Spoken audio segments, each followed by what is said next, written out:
Rabbi Daniel Bogard cuts a distinctive figure when he walks into the Missouri state legislature. He's usually wearing a yarmulke, and he's always got something to say. He's testified in favor of gun control, abortion rights. The next witness in opposition, please come forward. But over the last couple of years, the rabbi's primary focus has been trying to block legislation targeting trans kids. Thank you all for being here late. My name is Daniel Bogard. I'm a proud third-generation Missourian. I'm the father of This is important to Rabbi Daniel because one of his 3 kids is trans. As I just said, I'm a rabbi and spend a lot of time with the Bible, so you can imagine what it was like 3 years ago when my then 4-year-old came to me in tears at night and said, "Daddy, do you think God could make me over again as a boy?"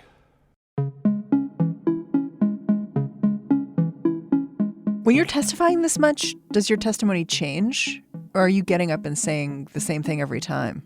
Oh, yeah, I change my testimony every time. Every time I sit there the night before and pull out my hair and try to figure out what are the magic words that'll get my government just to leave my kid alone and leave my family alone. Sometimes he'll bring one of his children to speak alongside him. I have a trans brother that I'm really proud of. And if I play sports, I would want to have a team with everybody, including trans kids. I've tried teaching queer Jewish history. I've tried talking about religious liberty. I've told intimate, private details about my child and my family endless numbers of times. Jews look at this differently. 2,000 years ago, we have texts about there being 6, 7, 8 different genders. We have traditions that suggest every time he testifies, Rabbi Daniel sounds a little exhausted. All right, further testimony in opposition. We have to be moving along here. The ACLU is tracking 48 anti-LGBTQ bills in Missouri, more than any other state except Texas. There's a bill targeting drag shows, a bill targeting trans kids in sports, a bill restricting what can be said about queer people in schools. Most of these bills did not become law, but it still feels like an onslaught to Rabbi Daniel, because every time a new bill comes up, he's got to wake up at 5:30 in the morning, drive to Missouri's State House in Jefferson City. He says it used to feel like the drive was at least worth it. There's been a real change over the years. Early on, particularly, I would walk in as a rabbi wearing a Jewish head covering and a suit. I'm a white guy. And the legislators would sit up when I would start talking. Respectfully. Respectfully, exactly. And over these 3, 4, 5 years, it's been wild watching them become anti-Semitic and often overtly anti-Semitic before our eyes, as I think they've realized just how progressive the Jewish community is, particularly when it comes to issues like trans kids and abortion. When Rabbi Daniel mentions anti-Semitism here, one of the things he's talking about is the assumption many Missouri legislators seem to be making that there's an underlying religious case against trans people. As the leader of a Jewish congregation, Rabbi Daniel looks at the Bible and sees evidence of gender fluidity everywhere. To him, implying otherwise amounts to a rejection not just of his trans kid, but his whole belief system. I've brought probably hundreds of people down to the state capitol at this point because it changes them. They come and they see it in person. They see the reality of Christian nationalism as a force in our state government up close, and they can't imagine that somehow it's like the West Wing anymore. It sounds like it takes a lot of effort for you to testify. Why do you keep putting the effort in? Yeah, truthfully, it's the days after testimony that are harder than testimony days. Why? There's a emotional, spiritual, psychological toll that comes from sitting and hearing the most powerful people in your state just say awful things about you and your child, and just show what a distorted perspective they have on the world. And these are the people making our laws. It's like a hangover from hope, is what I would say. It's really hard to really have any hope, to be optimistic at all. Today on the show, what years of testifying about LGBTQ issues in a red state can tell you about where the conservative movement is headed now. I'm Mary Harris. You're listening to What Next? Stick around.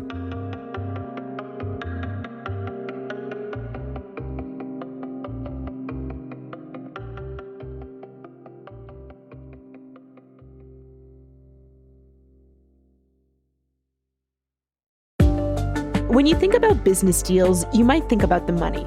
Yes, deals are about money, but they're also about people. He decided, I'm going to make money off of the fact that people despise me, and it worked tremendously well. I'm Amy Keene, and I'm the host of The Closer, a podcast from Project Brazen and PRX about the deals that have changed the world. This season, we're covering 6 new deals to show you how the world of business really works.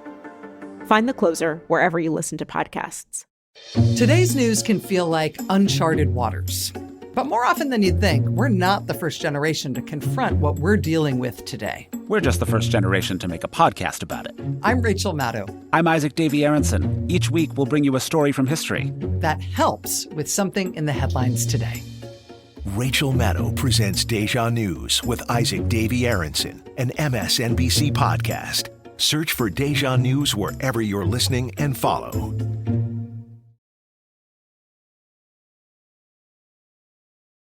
Rabbi Daniel Bogard is so used to speaking in public, so used to advocating, that the very first time he called himself the parent of a trans kid, he was offering testimony at the state legislature.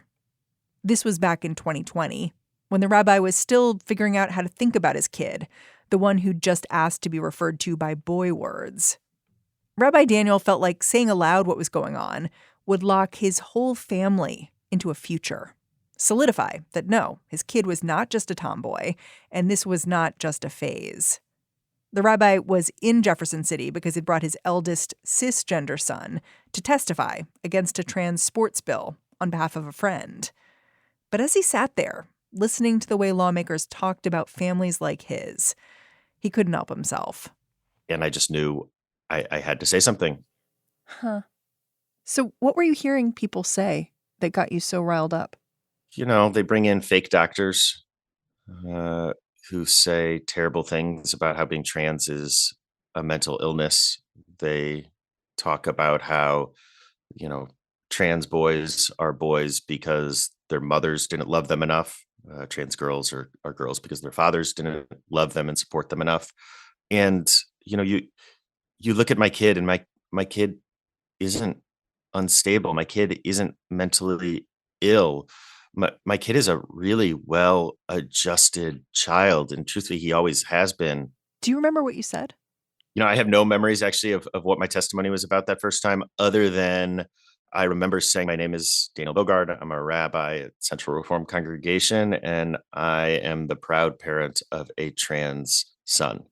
I mean, I just can't imagine the emotions of like that being the first time you say it out loud. You're not just saying it to even your congregation. You're saying it to legislators who've been attacking your kid. Yeah. That's part of the dynamic here. And in some ways, maybe it has made it personally easier for me to adjust to being the parent of a trans kid. I mean, I think it wasn't going to be hard regardless. We live in a very queer community with lots and lots of thriving, amazing trans folk. So, right, we have examples of what it looks like to just be a wonderful, loving, successful trans person. But, when your government is coming after your kid, you got to get through your ambivalence pretty quickly. And so there was really a pretty quick switch between not being so sure or comfortable with this and being in full on have to defend my child from my government mode. Yeah, it's interesting because it's like you're putting voice to something interesting, which is it was easier to fully embrace your position as the parent of a trans kid when someone was pushing against it than it was like when you were in a fully accepting community. Like it felt like you could be a little more ambivalent there. But then as soon as like a legislator's like, I don't think this is real or whatever they were saying, you were like, no, this is my kid. Yeah. Yeah. It's funny because there's a similar sort of dynamic that happens even with the medical side of gender affirming care, because the reality is that there's no one more concerned about the side effects of gender affirming care, the long-term impacts on children, than the parents of kids, right? Like literally the parents of trans kids. And yet, the Missouri government passed this ban on gender affirming care for kids for any kid who doesn't have a prescription by August 28th, I think, which means there are so many folks who weren't sure about this whole gender affirming care thing, parents, folks who weren't so sure about giving their kids puberty blockers, who are scrambling to try to get a prescription, perhaps prematurely at this point, because of the government, which is just wild. Are you one of them?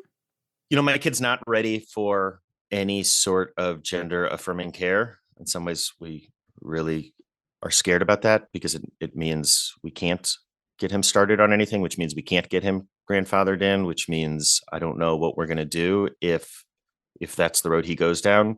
But I certainly am one of them in the sense that, I don't know what the future holds for my son in terms of medical transition. All I'm asking for is that the government not interfere with our discussions with our doctors. Your Jewishness seems really enmeshed with your trans activism. So I want to get into how and why. I wonder if we can start by talking about the way you see gender being discussed in the Jewish tradition. Because you have all of these passages you cite and stories that I didn't know. Yeah, look, there have always been trans people. I really believe it. There will always be trans people. It's just another way of being human. And so when you look closely at Jewish history and Jewish texts, there have always been trans Jews, and there have always been texts about trans Jews. The early rabbis living 2,000 years ago or so look around, and it's just self-evident to them that there are more than two biological genders. They describe 6, 7, 8 in the Mishnah. Again, this is an 1,800-year-old text we're talking about.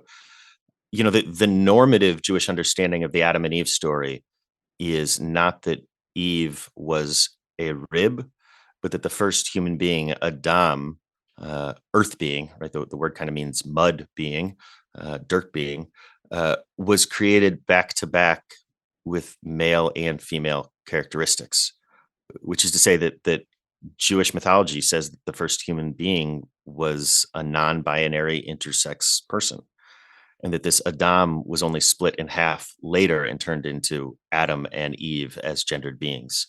Did you always see it like this?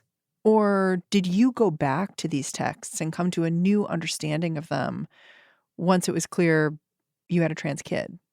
First of all, these are really mainstream texts. So I studied these in rabbinical school and did not study them in, like a queer texts kind of class, but have come back to them again and again over the years, particularly since I realized that I have a trans kid, because it's incredibly powerful to be able to look at a tradition that has been so important to me in my life and know that my son has ancestors there, ancestors waiting for him. Yeah. In Missouri, it seems like a lot of the activism around trans kids is being spearheaded by the Jewish community. Why is that? I'm pretty proud of us, I got to say. We had a moment early on this session at one of the first bills where all the activists who had shown up at 8 a.m. for this hearing took a picture after the hearing out in the hallway. And then I just kind of shouted out randomly, "Okay, Jewish community, stay here." And there were like 5 people who walked away. Yeah, a priest later gave a sermon where he was like, "I guess I was the photographer goy." Yeah. Mike Angel, I love him. It's been amazing. I think part of it is really sociological, that Jews have long understood what happens when we start otherizing vulnerable minorities.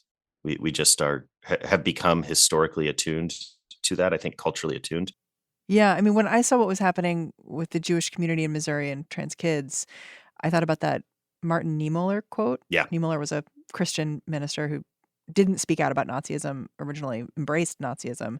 Eventually he did speak out, and he said basically, first they came for socialists and I did not speak out because I was not a socialist, and then they came for trade unionists, I didn't speak out, and then eventually, they came for me, and there was no one left to speak for me. And to me, I just thought of that tradition, but of course it binds everything you're doing up with such a violent and horrific moment for Jews. Yeah, this is not the Holocaust. What is happening very clearly, thank God, and I hope we don't get anywhere like that. But I certainly understand the Holocaust, and I understand Germany in the late 20s and early 30s in a way that I never thought I would, because I see it. I see the way that fear and disgust and misinformation about a tiny, vulnerable minority can be weaponized by a political minority to hold on to power. And it's what we are seeing in Missouri. And it was the biggest change in this session.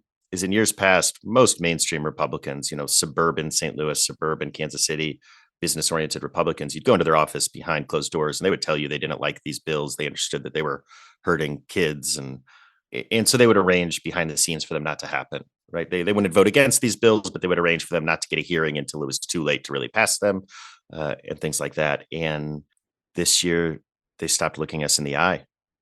They stopped having meetings with us.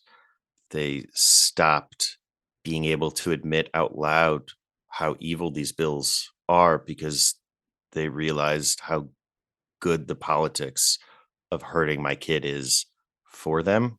This year, did you ever try to pull aside some of those more quote unquote mainstream Republican legislators and say, hey, last time I was here last year, it was a different thing. What's going on? Oh, yeah. Over and over again. I was down 12 times this year. What happened when you did that? Well, let me tell you one story in particular. Dean Plocher is the Speaker of the House here in Missouri. He's a suburban St. Louis business-oriented Republican. And so I worked with the local Chamber of Commerce, known as St. Louis Inc., to get a meeting with him. Worked for months on this, got the meeting, confirmed it a week before, confirmed it the day before, got on a bus to head down to Jeff City, 2 hours there, 2 hours back. Walk in with the professional from St. Louis Inc. and their lobbyist to Dean Plocher's office, and I see him shut the door. Okay, so he's finishing a meeting, fine. Then I see him pop out and go to walk past us, and the St. Louis Inc. person grabs him and says, Speaker Plocher, we have a meeting with you that's been scheduled. I don't have time for you. Well, how about just 5 minutes? We came all the way down for this meeting. I don't have 5 minutes. You got 30 seconds right now. So, right, like, I start scrambling. What do you say for 30 seconds? And I start talking about, please just leave my family alone, small government, stay out of our doctor's office, these sorts of quick talking points.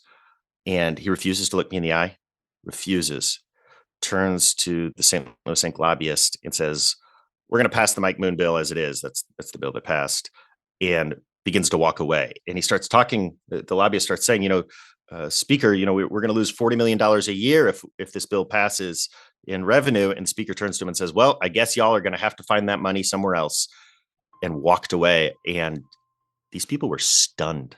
It was clear they had never been treated like that by the Speaker before. I was stunned. It was the most dispiriting day I've ever had in the Capitol. And I've had some bad days in the Capitol. It's just that the people who used to be the moderates, the reasonable Republicans, have gone all in to the point where they're not even interested in listening to the folks who nominally are part of their base, the business community. After the break, how Missouri's new laws are going to impact the rabbi and his family directly, and why this summer may offer them a little relief.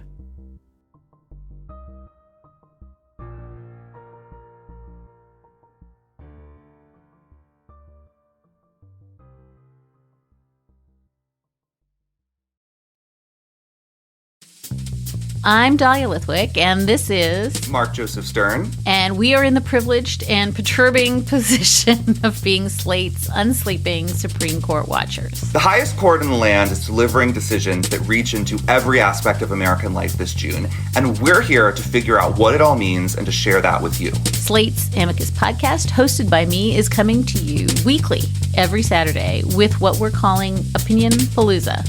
We're also bringing you quick-turn analysis in the immediate aftermath of the biggest decisions. Subscribe to Amicus so you don't miss an episode. Amicus from Slate, that's AMICUS. Subscribe or follow wherever you listen to your podcasts. Hi there, it's David Plotz, co-host of Slate's Political Gabfest podcast, and I am really excited to announce that we're doing a live show on Wednesday, June 28th. Please join me, Emily Bazelon, and John Dickerson at 6th and I in Washington, D.C. for an incredible night of political discussion, debate, and fun. Slate Plus members, you get an exclusive discount. So if you're not a Slate Plus member, this is a great time to join. Go to slate.com/GabFestLive right now to get your tickets. They are first come, first served. Again, that's slate.com/GabFestLive for more information and to buy your tickets for our June 28th live show in Washington, D.C. at 6th and I. We'll be streaming too, so if you can't make it in person that night, fear not. You can join our virtual gathering instead. Slate.com/GabFestLive.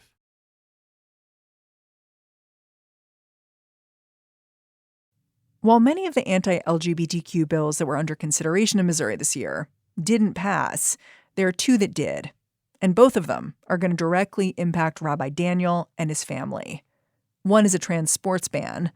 The other limits the kind of health care trans kids can get. It says if the kids aren't receiving gender-affirming care like puberty blockers as of August 28th of this year, they can't get a prescription for them at all. This restriction is going to expire in 2027. But the rabbi's son is 9 years old right now, on the precipice of big change. Yeah, SB 49, which blocks gender-affirming care, is going to perfectly lock out my son. He's not going to be grandfathered in by having started treatment, and he would need gender-affirming treatment, assuming that's the road we go down before this bill expires in 4 years. So we're very much in the black hole of that bill. And so we started reaching out to gender-affirming clinics in Illinois. And unfortunately, what we're being told over and over again by these clinics is that they either don't have capacity or that they are intending to follow Missouri statutes for Missouri residents. Wow. Which is incredibly concerning. And I don't know what we're going to do. You're only 20 minutes away from Illinois. Yeah. We're 20 minutes out. I live in my childhood home, which was also my dad's childhood home, which my grandpa built. My son lives in my childhood bedroom, which is my dad's childhood bedroom. We really don't want to leave. We desperately want to stay. But, the sports bill, I put so much less energy into it because it's so much less impactful, right? We're not going to have to flee the state because of the sports bill. But your kid loves sports, right? My kid loves sports, and it applies not just to public schools, but private schools and to private sports leagues as well. And we haven't told our son yet. This is the one that's really sort of bothering my wife in particular right now, is how are we going to tell him that next year he can't play soccer with the fourth grade boys that he's been playing soccer with for 4 years now? Do you think there's any chance you just keep playing? Yeah. I think a lot of good people are going to commit a lot of quiet civil disobedience around these bills. I think it's going to happen in medical situations. I think it's going to happen in athletic situations.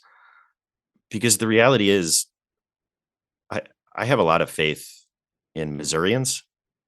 It's our government that is doing this and doing it from a very minoritarian kind of perspective. Almost everyone, including, my aunt and uncle who are Republicans, folks like that, they get it when they get to know a trans kid. And they don't like these bills. And they want to make sure that my kid is safe. The reason Rabbi Daniel is so certain that the people in his state are going to protect his kid is that he's seen a kind of magic happen when they do.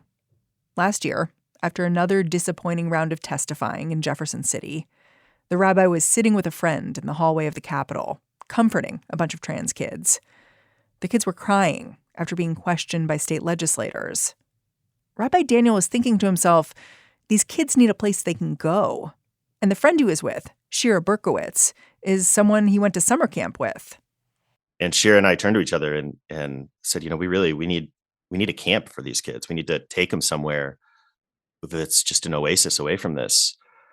And so last summer, we ended up starting a camp. We call it Camp Indigo Point. It was a 1-week camp. We thought we were going to get, 20 trans kids from around St. Louis, right? Like, who's going to trust us with their children? And we had to drive out to the campsite that we rented to count every one of those 97 beds because we had 97 campers come from 27 states. We had 60 kids on the wait list. We had a kid come from Alaska. It was wild. I think it's the best thing I've ever been a part of.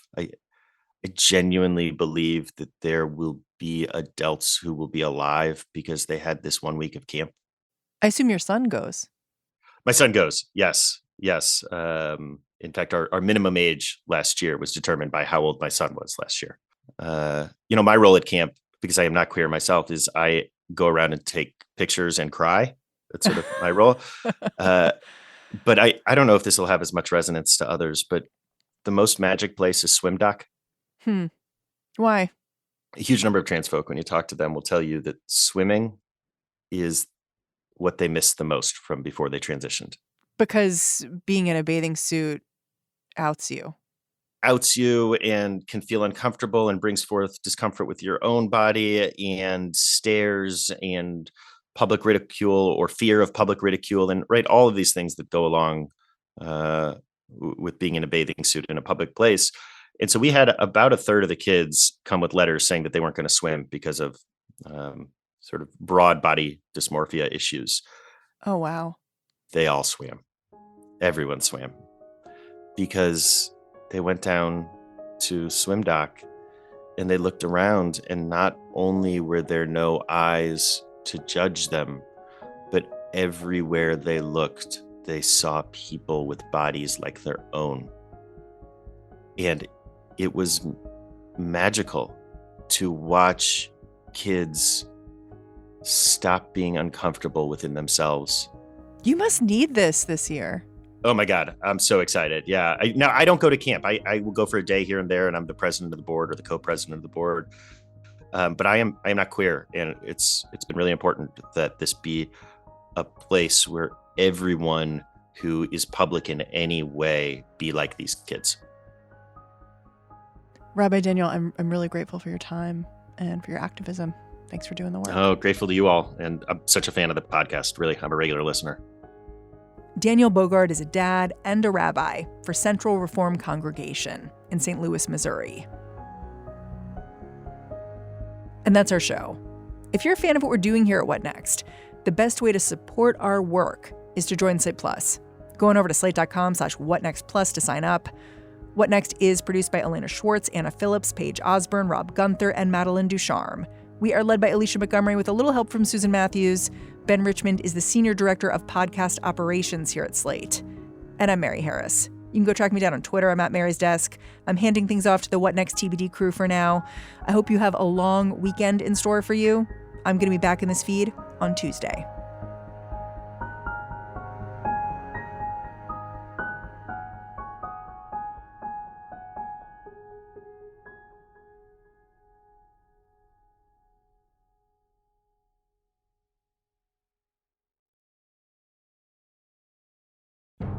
Earn great returns on your money with the safety and security of a community bank. Bank of Clark is offering 4.85% annual percentage yield on 6-month CDs, 5% APY on 12-month CDs and IRAs, and 4.95% APY on 9-month CDs. Visit your local Bank of Clark branch today or go to bankofclark.bank. We're the bank for that. Member FDIC. Limited time offer. Rate subject to change at any time. Minimum balance of $1,000 on CDs. Earn great returns on your money with the safety and security of a community bank. Bank of Clark is offering 4.85% annual percentage yield on 6-month CDs, 5% APY on 12-month CDs and IRAs, and 4.95% APY on 9-month CDs. Visit your local Bank of Clark branch today or go to bankofclark.bank. We're the bank for that. Member FDIC. Limited time offer. Rate subject to change at any time. Minimum balance of $1,000 on CDs.